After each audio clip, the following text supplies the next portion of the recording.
এই স্ট্র্যাটেজি গুলো তুমি যদি ফলো করতে পারো তাহলেও তুমি জেনারেল ম্যাথে 7 ঘন্টায় পরে 100 পাবা।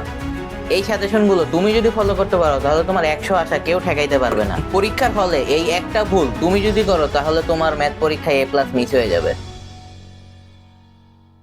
আসসালামু আলাইকুম এভরিওয়ান, আমি শাহরিয়ার ইসলাম মাহির। বর্তমানে পড়াশোনা করছি ঢাকার একটা স্বনামধন্য কলেজে, government science college, intermediate first year.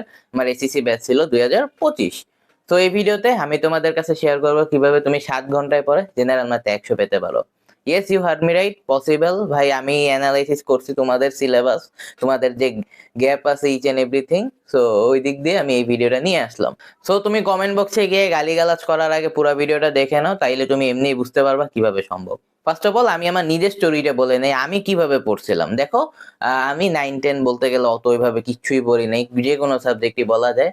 General math তো আরো না। আমার কি হইতো আমি বলি, আমাদের স্কুলে কিছু কিছু স্যার ছিল যারা সাজেশন দিত, সাজেশনসের নামে প্রশ্ন ধরাই দিত পরীক্ষার আগের দিনে। তো আমি কি করতাম, ওইসব স্যারদের কাছে আমার যেসব ফ্রেন্ডরা কোচিং করতো তাদের থেকে আমি প্রশ্ন নিয়ে নিতাম, মানে সাজেশন নিয়ে নিতাম। সাজেশন নামক প্রশ্ন ওইটাই আর কি, মানে মুখস্থ করে পরের দিন পরীক্ষার হলে চলে যেতাম, দেখতাম সব কমন। সেইভাবে আমার কোনোদিন বেসিকও ঘটনা হয় না, আমি জাস্ট ভাই মুখস্থ করে করে গেছি। বাট ফরচুনেটলি আমি একজন মেন্টর পেয়ে যাই যিনি আমার এসএসসি রেজাল্টটা একটু চেঞ্জ করে দেন, মানে যেরকম আশা করছিলাম তার থেকে আরো বেটার হয়। আমি ম্যাথ এক্সামের টাইমটাতে আমি জাস্ট ওনার সাজেশনটা পড়ে গেছিলাম। লাইক আমি এর আগের ভিডিও ম্যাথ রিলেটেড ভিডিওগুলোতে বলছি, উনি 50টার মতো সিকিউ দিয়ে দিছিল। ওই 50টা সিকিউ করলেই মানে 60টা সৃজনশীল কমন পড়বেই এমন। লাইক যে কোনো সৃজনশীল আসুক, ঘুরে ফেরে ওই 50টা সিকিউ দিয়ে আসবে। তো ওই 50টা সিকিউ আমি খুব ভালোভাবে করে গেছিলাম। ওই 50টা সিকিউ ভালোভাবে করে পরীক্ষার দিন সকালবেলা আমি একবার চোখ বুলাই গেছিলাম যাতে ভাই পরীক্ষার হলে না গিয়ে বলেছে, পরে পরীক্ষার হলে গিয়ে ভাই দেখি 60টা কমন পড়ে গেছে। আমি তো আলহামদুলিল্লাহ ভাই ওইভাবে আমি লেখা শুরু করে দিছিলাম। তো এভাবেই মূলত আমি ম্যাথ পরীক্ষার আগের দিনে পড়ছিলাম, মানে জাস্ট ওই 50টার মতো সিকিউ করে গেছিলাম আর ওনার দেওয়া এমসিকিউ সাজেশন করে গেছিলাম। এগুলো করে আমি পরীক্ষার হলে মূলত গেছিলাম। আর তার আগে তো অত পড়া হয় না আমার। মেইনলি ভাই বেশিরভাগ সাবজেক্ট গুলো পরীক্ষার মাঝখানে যে গ্যাপ গুলো আছে না, ওগুলোতে মেইনলি আমি 100% কমপ্লিট করছিলাম বলা যায়।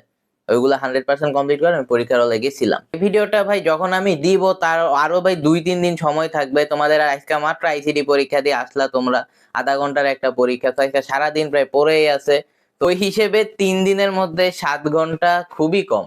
তো ধরে নাও তুমি আজকে ভাই সারাদিন রেস্ট নিলা, সারাদিন কিচ্ছু বললা না, মনে করো ঘুম টুম দিলা, আইসিটি সারা রাত পড়ছো, সারা বছর তার পরও নাই, সারা রাত পড়ছো, একটু ঘুম টুম দিলা। তো ঘুম থেকে উঠছো মনে করো মাগরিবের আগ দিয়ে, এরকম মাগরিবের আগ দিয়ে মাগরিবের নামাজটা পড়লা, একটু চা খাইলা, চা খাইলা, দেন পড়তে বসলা, পড়তে পড়তে এরকম 7টা 7:30 বাজে গেল। দেন ওই জায়গায় থেকে তুমি প্রথমেই এমসিকিউ ধরবা।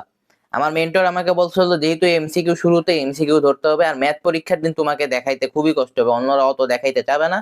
কারণ জানোই তো ম্যাথের এমসিকিউ করতে একটু টাইম লাগে অন্য এমসিকিউর তুলনায়, তো দেখা দেখি করা অত টাইম পাবে না। আর আমি বারবার বলি ম্যাথ রিলেটেড ভিডিওগুলোতে যে জেনারেল ম্যাথ পরীক্ষায় পাশের জন যদি মারাও যায় ওর দিকে তাকানো যাবে না, টাইম প্রচুর ম্যাটার করে।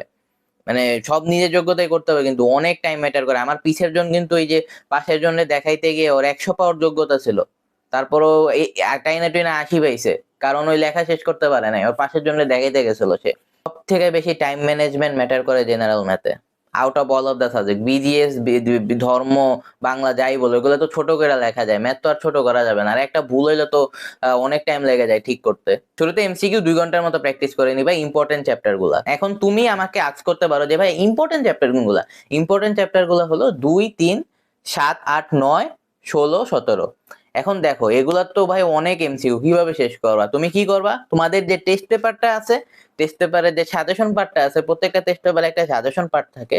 বোর্ডের এমসিকিউ না, ওই স্কুলের এমসিকিউ গুলা না, লাস্টের দিকে যে কোশ্চেন পার্টে যে এমসিকিউ গুলা থাকে, ওই যে নিচে ঘর দেওয়া থাকে ওইগুলা না, কিন্তু টেস্ট পেপারের উত্তরপত্রের সাজেশন পার্টটা, ওই জায়গার এমসিকিউ গুলা পড়বা। ওগুলো একদম মানে হাইলি ইম্পর্টেন্ট গুলো ওই জায়গায় বাছাই করে রাখা দেওয়া হয়, ওইগুলাই বলা যায় খুব ভালো একটা সাজেশন। সো ওই টেস্ট পেপারে ওই সাজেশন পার্টটা করবা, অত টাইম লাগবে না, অত বেশি নেই, এই কয়টা চ্যাপ্টার। তো 2 ঘন্টার মতো প্র্যাকটিস করলে মোর দেন এনাফ তোমার এমসিকিউ সেট করতে। এখন দেখো 2 ঘন্টা শেষ হলো, মনে করো 7:30 থেকে 9:30 পর্যন্ত বললাম, আরো আরো 5 ঘন্টার মতো করতে হবে সিকিউ, বাকি 5 ঘন্টা এখন যেহেতু সৃজনশীল আছে। এখন এই সিকিউ গুলা কিভাবে করবা ভাই? এত সিকিউ, এত গাইডের, এত মানে এত কিভাবে শেষ করবা? এত তো শেষ করে কুল পাবা না। তো আমি মূলত কি করছিলাম আমি বলি, আমার মেন্টর আমাকে 50টা সিকিউ দিছিল, প্লাস উনি একজন একটা দাগানো টেস্ট পেপার দিয়ে দিছিল। সেই দাগানো টেস্ট পেপারটা আমি তোমাদেরকে দিয়ে দিব না, ওটা তোমাদের প্রচুর হেল্প করবে। ওই দাগানো টেস্ট পেপার থেকে আমি আমার হোয়াটসঅ্যাপ আর টেলিগ্রাম চ্যানেলে যে দাগানো টেস্ট পেপারটা দিব, জয়েন হওয়ার জন্য লিংক আর ডিসক্রিপশনে পিন কমেন্টটা দেওয়া থাকবে। ওই পিন কমেন্টে ক্লিক করলেই তুমি ঢুকতে পারবা। ওই পিন কমেন্টে লিংকে ক্লিক করলেই তুমি ঢুকতে পারবা। সেই দাগানো টেস্ট পেপার থেকে যে ইম্পর্টেন্ট চ্যাপ্টার গুলো পড়লাম 2, 3, 7, 8, 9, 16, 17, এগুলা থেকে ভাই তুমি সিকিউ গুলা করে ফেলবা। 5 ঘন্টারও কম লাগবে ভাই, আগে থেকে যদি একটু একটু এলো মাথায় করা থাকে বা একটু এলো বেসিক জানো, না জানলে হালকা একটু বেশি লাগতে পারে, হয়তো 1 ঘন্টা বেশি লাগবে সর্বোচ্চ। 1 ঘন্টা বেশি দিয়ে করলে সমস্যা কি, টাইম তো আছে, 3 দিনের মতো গ্যাপ আছে। সো তার উপর দেখ আজকে তো সারাদিনই প্রায় আছে, এমনি তো 3 ঘন্টার একটা পরীক্ষা দিতে, আজকে তো জাস্ট ভাই 30 মিনিটের একটা পরীক্ষা দিলা, তাই না? তো প্রচুর টাইম তো আছে। তো এইভাবে মূলত তুমি 7 ঘন্টায় পরে 100 তুলতে পারবা। আর তোমার যদি ওয়ান শট করতে ইচ্ছা করে ওয়ান শটটা করতে পারো, নো প্রবলেম। মনে করো 2x দিয়ে করে ফেললে একটা ওয়ান শট, সমস্যা তো নাই। বাট তুমি যদি ওয়ান শটটা করো, ওয়ান শটটা অবশ্যই প্র্যাকটিস করে যাবা।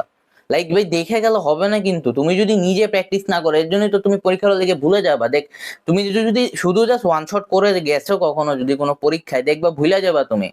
শুধু দেখে গেলে তো হবে না, তোমার সেটা খাতায় লিখে লিখে প্র্যাকটিস করতে হবে। আমি তো নিজে অনলাইনে পড়তেছি আমার এইচএসসি ল্যাবে, আমি ডেইলি লাইভ স্টাডি করতেছি 8টা থেকে রাত 1টা 2টা 3টা পর্যন্ত এরকম। তো আমি ডেইলি লাইভ স্টাডি করতেছি এবং অনলাইনে ইউটিউবের ফ্রি রিসোর্সে আমি পড়তেছি। কারণ আমি প্রমাণ করতে চাই যে ইউটিউবের ফ্রি রিসোর্স দিয়ে ভালো একটা রেজাল্ট করা সম্ভব এইচএসসি তেও। আর এটা প্রমাণ হইলে দেখা যাবে ভাই সব ক্লাসেই সম্ভব, যেহেতু এইচএসসি টা হয়ে যাইতেছে ফ্রিতে। কারণ সবার তো আর কোর্স কেনার সামর্থ্য থাকে না। তো ওই দিক দিয়ে আমি একটা জিনিস বুঝতে পারছি, দিন শেষে সেলফ স্টাডি আসল। ওই দিক দিয়ে তোমার নিজে প্র্যাকটিস করতে হবে। তো গাইস ভিডিওটা এই পর্যন্ত। ভিডিওটা ভালো লাগলে অবশ্যই একটা লাইক, কমেন্ট এন্ড সাবস্ক্রাইব করে দিও। লাইক মানে একটা ভিডিও বানাইতে প্রচুর কষ্ট হয়, লিটারালি ভাই ফ্যান অফ করে গরমের মধ্যে লাইক ওরে বাবারে একদম সিদ্ধ হয়ে যাই। যাই হোক, তোমাদের একটা মানে সাবস্ক্রাইব প্রচুর মোটিভেট করে আমাকে ভাই, বিশেষ করে তুমি যখন লাইভ চ্যাটে এসে কমেন্ট গুলো করো, ওগুলো আরো বেশি মোটিভেটিং। আর তুমি চাইলে কমেন্টে তোমার যে কোনো সমস্যা যে কোনো সাবজেক্টের জানাইতে পারো, আমি সব কমেন্টে রিপ্লাই দিই। আগের এই ভিডিওগুলোর কমেন্ট বক্স চেক করে আসতে পারো, বিশ্বাস না হইলে। যে কোনো সমস্যা থাকলে তা আমার কমেন্ট বক্সে জানো, হয়ে যাবে, আমি সব কমেন্টে রিপ্লাই দিয়ে দেবো। আর তোমাকে যে শুরুতে যে মেন্টরের কথা বললাম, ওই মেন্টরের আমি 3 তাণ্ডব কোর্সটাতে ছিলাম আজ থেকে 1 বছর আগে। আমি যদি তার ব্যাকগ্রাউন্ডের কথা বলি, উনি একজন সার্টিফাইড নিউরোসায়েন্স কোচ। উনি ওনার একাডেমিক ব্যাকগ্রাউন্ড যদি জানতে চাই, উনি নটরডেম থেকে পড়ে বেরিয়েছিল 19 ব্যাচের, আর সাস্টে বর্তমানে মাস্টার্স করতেছে। মানে পড়ালেখা শেষ প্রায় বলা যায়, পরীক্ষাগুলো দিতেছে মাস্টার্সে। উনার 6-7 বছরের স্টুডেন্টের সাথে সরাসরি মেন্টরিং করার এক্সপিরিয়েন্স আছে।